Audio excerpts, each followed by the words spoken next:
I became more aware of his presence when I started worshiping. Makes sense later, but I didn't get it then.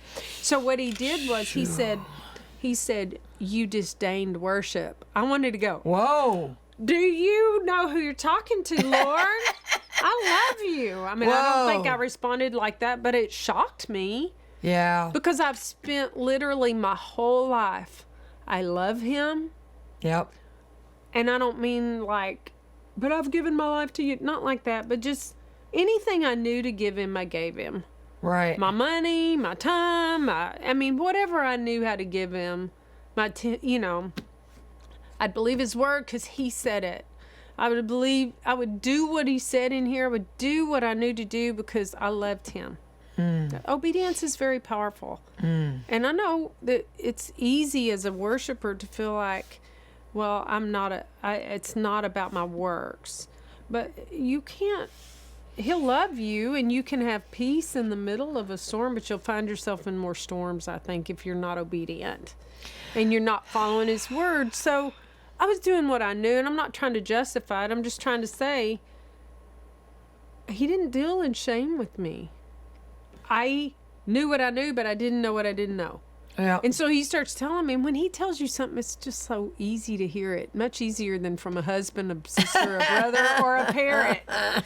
Or That's a child. for sure. How many of you love having your millennial tell you what's wrong with you? It's a lot easier to hear from him. It is. That's the thing, guys. And it's a lot easier to hear from him when we worship. And look, I want to say something very simple but powerful to you guys. Many of you right now are crying out to God, why is this happening? Why is that happening? Why am I not hearing your voice? I need the answer to this thing, to this problem, and I'm not hearing it. And honestly, if you just would, instead of asking all those questions and fretting inside your soul, if you would just stop and say, hey, maybe I should just get into worship right now. You're going to get a breakthrough if you do that. So that's the thing. We get stuck. Yeah. We get stuck in that thing of, why, this, that, If we would just stop and say, I'm going to just let go of all the swirl of confusion and condemnation and anger and bitterness, and I'm just going to start worshiping, and then I'll hear my answer. And I'm always that person that wants to understand why things happen. Yeah. And you're not going to always understand why God's things the way his thoughts are higher. But you can, when you receive his thoughts, you can begin to understand. He wants us to have his thoughts and his ways. Yes. But we have to put our own aside. So when he put that worship on me and I'm driving, he said, you disdain worship. And I'm like, no, what? No. And he said, and he quickly followed that up with, the meaning of disdain, it's not, and I looked it up later, it's not to hate. It's to think little of. To think little of. I went... Wow, it's a big deal. With somebody to an audiologist appointment, and their hearing was checked. Yeah. And, when they checked your hearing, they check all the different frequencies. So you might hear at this level and this frequency and down and this frequency and up and down. And you might hear at different levels on different frequencies. Yeah. And I think that the things of God can be very much that way. It's like we all kind of have the same elements, worship, prayer, the word, whatever all those things are. Right. But we may have in our camp, I don't like that word, but in our tribe or group, however you want to say it, sheepfold, we had emphasized word, which is awesome. Yep. And we had not emphasized worship. Okay. Because this is what we're called to bring or teach or whatever. Word, yeah. And you could take that and do that to it in some groups, right? Yeah, oh yeah. And so it's okay. It's where we've been. Yeah. But it wasn't okay for me to continue on like that because he started working on me, and he's the best worker. So what I hope you take away from this, that the work is not on you, just the open heart part.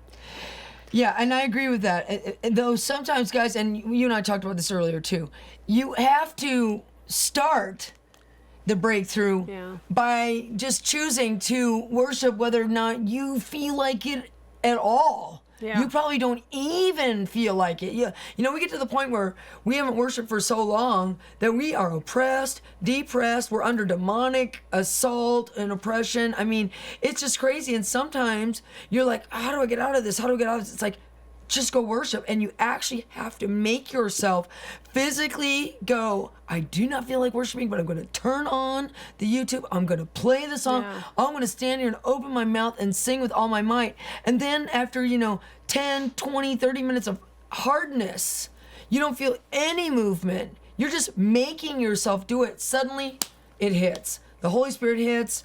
Your soul cracks open. You start weeping. You have an encounter. And sometimes understanding it can help you purposely come in faster, I think. Yeah. The devil will definitely take advantage of your not worshiping. Oh, for And sure. so what he said to me my after he gosh. said I disdained it, I thought little of it. I described to you how I felt about Yeah. it.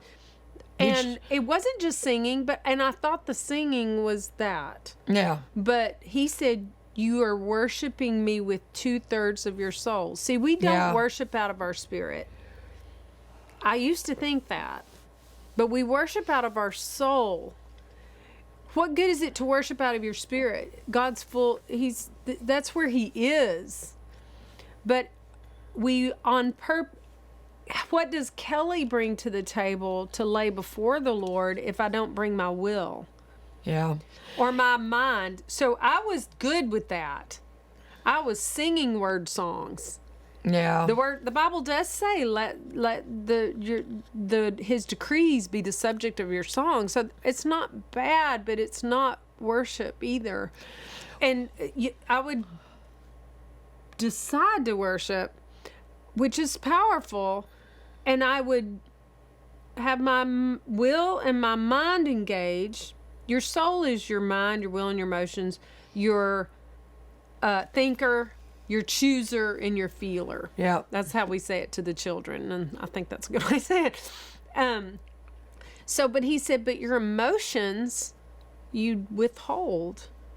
And it made so much sense to me, because in order to walk and live by faith in his word, you cannot be led by your emotions. That's like rule number 1. You cannot be led by your emotions.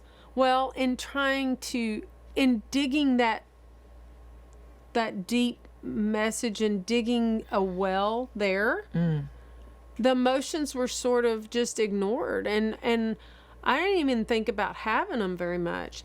I certainly didn't offer them to the Lord. Yeah. I didn't know how to offer them to the Lord. I just pushed them aside. Well, you can imagine that is where the devil was wreaking havoc on my life, because I felt later like he began to clean out my soul because he could touch my emotions. But now I've got all 3 places operating in my life. And my powerful spirit.